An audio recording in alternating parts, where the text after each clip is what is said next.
പഞ്ചാബിൽ സർക്കാർ രൂപീകരണത്തിലേക്ക് കടന്ന് ആം ആദ്മി. നിയുക്ത മുഖ്യമന്ത്രി ഭഗവന്ത് മാൻ ഇന്ന് ഗവർണറെ കണ്ട് മന്ത്രിസഭാംഗങ്ങളുടെ പേരുകൾ കൈമാറും. ബുധനാഴ്ചയാണ് സത്യപ്രതിജ്ഞ. നാളെ അമൃത്സറിൽ നടക്കുന്ന വിജയാഘോഷത്തിൽ കെജ്രിവാളും പങ്കെടുക്കും. ആം ആദ്മി പാർട്ടി ദേശീയ കൺവീനറും ഡൽഹി മുഖ്യമന്ത്രിയുമായ അരവിന്ദ് കെജ്രിവാളുമായി ഭഗവന്ത് മാൻ ഇന്നലെ ഡൽഹിയിലെത്തി കൂടിക്കാഴ്ച നടത്തിയിരുന്നു. കൂടിക്കാഴ്ചയിലാണ് ബുധനാഴ്ച സത്യപ്രതിജ്ഞ നടത്താൻ തീരുമാനിച്ചത്. ഇന്ന് ഗവർണർ ബൻവാരിലാൽ പുരോഹിതിനെ കണ്ട് ഭഗവന്ത് മാൻ മന്ത്രിസഭാംഗങ്ങളുടെ പേരുകൾ കൈമാറും. മന്ത്രിസഭയിൽ 17 അംഗങ്ങൾ ഉണ്ടാകുമെന്നാണ് സൂചന.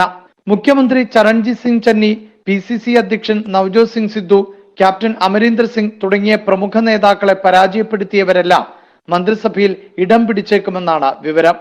സ്വാതന്ത്ര്യ സമര സേനാനി ഭഗത് സിംഗിന്റെ ജന്മഗ്രാമമായ നവൻഷഹർ ജില്ലയിലെ ഖട്കർ കലനിൽ വെച്ചാണ് ആം ആദ്മി മന്ത്രിസഭയുടെ സത്യപ്രതിജ്ഞ നടക്കുക. സത്യപ്രതിജ്ഞാ ചടങ്ങിൽ അരവിന്ദ് കെജ്രിവാളും പങ്കെടുക്കും. നാളെ അമൃത്സറിൽ ഭഗവന്ത് മാൻ റോഡ് ഷോ നടത്തും. റോഡ് ഷോയിലും കെജ്രിവാൾ പങ്കെടുക്കും. ന്യൂസ് 18 ഡൽഹി.